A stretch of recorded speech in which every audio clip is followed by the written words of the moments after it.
Dr. Pelton here from Hearthstone Animal Clinic, and today I'm going to talk about the three main causes of itching / allergies in dogs. That's going to be fleas, food, and atopy, which basically means just seasonal allergies, pollen, grass, all that stuff. There's one other component, which is autoimmune, but we're not going to talk about that today. All right, let's start with the easiest one first, fleas.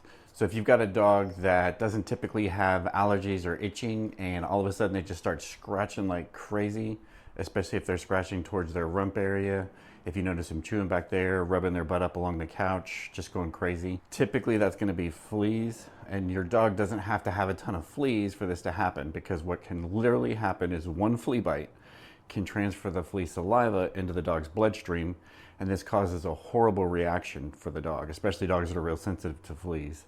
It's called flea bite hypersensitivity, and you'll see alopecia, which is just loss of hair and crusting right at the base of their tail. So push their hair up kind of at the base, look for fleas if you see them, easy solution. We put them on flea preventative and typically antibiotics and maybe a little bit of anti-inflammatory. All right, next up, let's talk about food, because this is becoming more and more common. Don't know 100% why, I just know that it is. Food allergies are going to be typically in your younger dogs. So if they're under a year up to 2, 3, 4 years, it can happen in older dogs, but it's a little bit less common. But younger dogs, for sure, food allergy has got to be super high on the radar. Food allergy is going to be, they're allergic to the food ingredient protein, not the grains, the protein. So typically that's going to be chicken, beef, or lamb. Those are the three biggest culprits. And so with food allergy, what you're going to typically see is your dog is going to just have chronic allergies like year round. They're going to be constantly chewing their feet, licking their feet. They're going to have ear infections, rubbing their face. They're probably going to have a yeasty smell, which smells like Fritos. So if you have Frito feet, that's very classic for food allergies.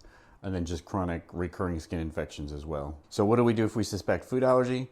Basically, we have to do a food elimination diet. There's a reason that we do it this way, and it has to do with just simplicity. So we put them typically on a novel protein, or usually what the dermatologist will do is put them on Royal Canin vegetarian or Reign vegetarian. And the reason is because then you know for sure that you're not getting any animal proteins to cause that reactivity. And so we'll put them on food, Royal Canin vegetarian, for 8 to 10 weeks. Consistently, that means no people food, no treats, nothing else. And then if their symptoms improve, we know that it's food. Your dog does not have to stay a vegetarian for the rest of its life. I get it. I don't want that either. I want protein as well. So once we know that it's food, we can move to different protein sources like kangaroo, duck, venison, crocodile. Royal Canin has a whole line of other limited ingredient foods that we can try. But first we have to prove that it's food. And the third is going to be atopy, which basically is seasonal allergies. Now these dogs are going to be probably seasonal. They're going to have allergy itching issues typically in the summer, spring, fall, or any of those combinations.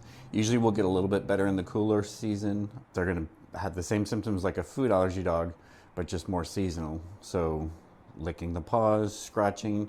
Typically they're going to be itching up under their chest area, their armpits, their belly, their face, their ears, their eyes. They're reacting to the environmental stuff, grass, pollen, mold spores, just like with people.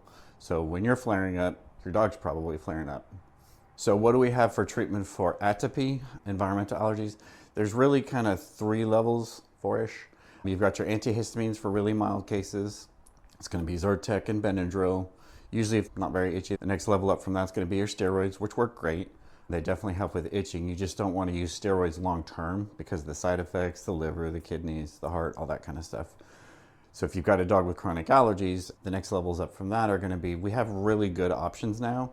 Cytopoint is fantastic. Cytopoint's a newer allergy injection that's given just once a month, maybe even once every 2 or 3 months. Some dogs it lasts for a while, but it works fantastic. It's super safe.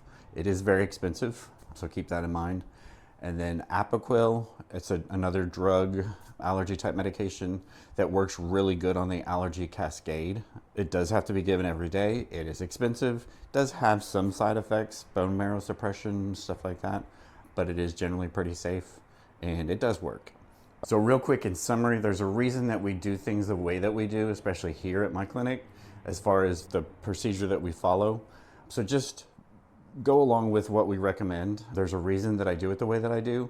You know, start with food, work up to Cytopoint, Apoquel, different things like that. The reason that I do it this way is because I know, because I've been doing this for 25 years, that if you don't and you call up here in a month or 2 months or 3 months and you say, my dog's still itching or my dog's skin infection came back, and you haven't followed what we've recommended, you're going to end up at dermatology.